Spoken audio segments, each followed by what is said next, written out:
যারা কায়িক শ্রম করেন তারা সিয়াম পালন করলে তাদের জীবন ধারণ করা কঠিন হবে, কিন্তু অসম্ভব হবে না।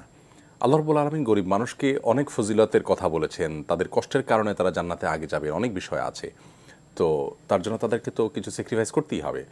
আপনি গরিব মানুষ যারা বিশেষ করে খেটে খাওয়া মানুষ, সে মানুষগুলোর সিয়ামের কথা বলেছেন, তারা সিয়াম এই মাসে রেখেও তাদের জীবন ধারণ করা সম্ভব।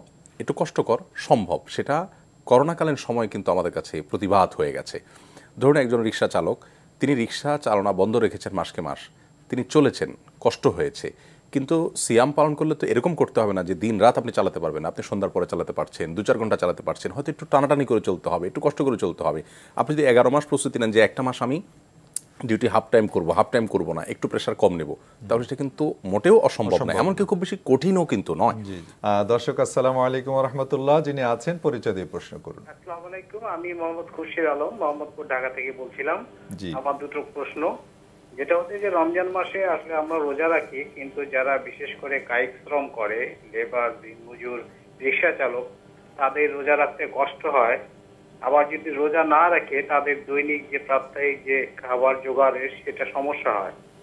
এই ক্ষেত্রে তাদের রোজাটা কি রাখা কতটুকু মানে প্রয়োজন বা যেটা বলি এই সম্পর্কে একটু মতামত জানতে আছি, যে তাদের রোজাটা কিভাবে মেকআপ করা যায়। আরেকটা প্রশ্ন হচ্ছে, যেটা আমাদের দেশে বা সারা বিশ্বেই সাধারণত দেখা যায় যে কেউ অসুস্থ হলে কিডনি দান করে বা চক্ষু দান করে, ইভেন কি যারা মারা যাওয়ার পরও অনেকে দেহ দান করে। ইসলামী শরিয়া সম্মত হবে এটা কতটুকু সহি আর কি। আর চলতি পর্ব সম্পর্কে একটু মতামত জানতে আছি, যদি মহতারাম এই প্রশ্নের উত্তরটা একটু সংক্ষিপ্ত করে দেন, তাহলে আমাদের যারা দীর্ঘ প্রশ্নকারী আছেন অনেকে প্রশ্ন করতে পারেন, কারণ দীর্ঘক্ষণ লাইনে থাকতে হচ্ছে আর কি। জি, আচ্ছা আচ্ছা, আপনাদের প্রতি সম্মান রেখে বলছি আর কি। না, ধন্যবাদ ভাইয়া, আপনি অনেক সুন্দর করে বলেছেন, ধন্যবাদ। আপনি অন্যের অধিকারের বিষয়ে আপনি অনেক সচেতন, এই জন্য জাযাকুমুল্লাহ খায়রান। শাইখ উনি প্রশ্ন করেছেন যে কায়িক শ্রম যারা করেন, রিক্সাওয়ালা, ভ্যান ঠেলাওয়ালা ইত্যাদি, তারা সিয়াম পালন করা তাদের জন্য কষ্টকর, আবার সিয়াম না রাখলে তাদের সংসার পরিচালনা করা মুশকিল হয়ে যায়। এক্ষেত্রে তাদের সিয়ামের বিধান কী হবে? ধন্যবাদ। এই ধরনের ইস্যুগুলো আসলে খুব বেশি সংক্ষেপ করে বললে অস্পষ্টতা থেকে যাবে এবং জটিল হবে। এই জন্য আসলে একটু ব্যাখ্যা কিছু কিছু প্রশ্ন উত্তরে করতে হয়। যেমন এই যে প্রশ্নটা, যারা কায়িক শ্রম করেন তারা সিয়াম পালন করলে তাদের জীবন ধারণ করা কঠিন হবে, কিন্তু অসম্ভব হবে না। আল্লাহ রাব্বুল আলামিন গরিব মানুষকে অনেক ফজিলতের কথা বলেছেন, তাদের কষ্টের কারণে তারা জান্নাতে আগে যাবে, অনেক বিষয় আছে। তো তার জন্য তাদেরকে তো কিছু স্যাক্রিফাইস করতেই হবে। আপনি গরিব মানুষ যারা বিশেষ করে খেটে খাওয়া মানুষ, সে মানুষগুলোর সিয়ামের কথা বলেছেন, তারা সিয়াম এই মাসে রেখেও তাদের জীবন ধারণ করা সম্ভব। একটু কষ্টকর, সম্ভব। সেটা করোনাকালীন সময় কিন্তু আমাদের কাছে প্রতিবাদ হয়ে গেছে।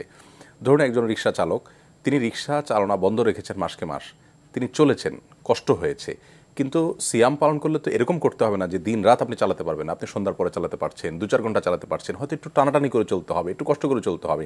আপনি যদি 11 মাস প্রস্তুতি নেন যে একটা মাস আমি ডিউটি হাফ টাইম করবো না, একটু প্রেশার কম নেব, তাহলে সেটা কিন্তু মোটেও অসম্ভব না, এমনকি খুব বেশি কঠিনও কিন্তু নয়।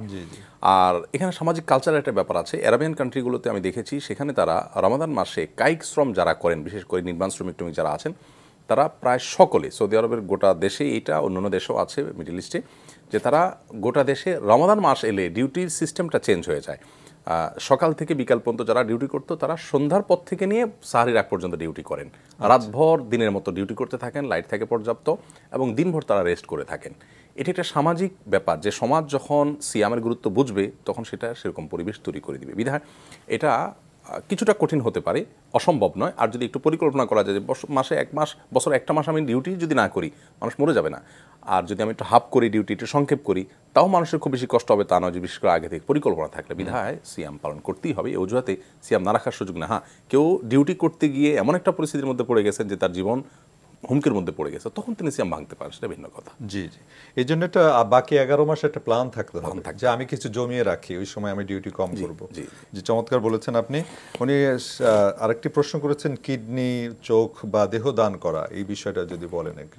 দেখুন, কোনো মানুষের জন্য নিজের শরীরের কোনো অংশ, কোনো অঙ্গ যদি দান করার প্রয়োজন হয়, সেটি জায়েজ আছে, কিন্তু মৃত্যুর আগে দান করে যাওয়া, এটি একটা বিশেষ থিঙ্কিংয়ের উপরে ভিত্তি করে, একটা বিশেষ ধারণার উপরে ভিত্তি করে করা হয়। আল্লাহ মাফ করুক, সবাই একই ধারণার উপর কথা বলছি না, যারা আখিরাতকে বিশ্বাস করে না তাদেরকে আমরা দেখি সমাজে, তারা সাধারণত এই কাজটা বেশি করে যে আমার মৃত্যুর পরে আমার দেহটার অমুক জায়গায় দিলাম, তমুক জায়গায় দিলাম, দিয়ে যান। কারণ তিনি বিশ্বাস করেন না যে তার কবরস্থ হওয়া উচিত। ইসলাম মানুষের দেহকে সম্মান করতে বলে, মানুষকে সম্মান করতে বলে, এটা জীবদ্দশায়ও মৃত্যুর পরও। এই জন্য কোনো মানুষের মৃত্যুর পর তাকে সসম্মানে কবরস্থ করা, দাফন করা, এটি কিন্তু শরিয়া কর্তৃক নির্দেশিত। বিধায় সেখানে তাকে সম্মানজনকভাবে দাফন করতে হবে। জীবদ্দশায় কারোর প্রয়োজন হয়েছে আপনার একটা কিডনি দিয়ে দেওয়া, আপনি দিয়ে দিয়েছেন, আপনি আল্লাহর কাছে আজর পাবেন। কারোর ব্লাডের দরকার হয়েছে, আপনি দান করেছেন, আপনি আল্লাহর কাছে সওয়াব পাবেন, ইসলাম এলাও করে।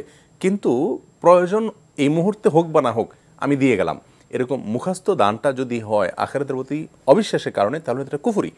আর যদি ইমানদার এরকম কাজ করে থাকেন, তো সেটাও ওলামা ইকরামের, বেশিরভাগ ওলামা ইকরামের মতে অ্যালাউড নয়, অনেক ওলামা ইকরাম এটাকে অ্যালাউড বলেছেন। এবং সেটা নিয়ে বিস্তারিত কথা বলতে হবে, কিন্তু আসলে খুব বিস্তারিত বলার সুযোগ কম। জি, অসংখ্য ধন্যবাদ ভাই খুরশিদ আলম। আশা করছি আপনার দুটি প্রশ্নের উত্তরে পেয়েছেন।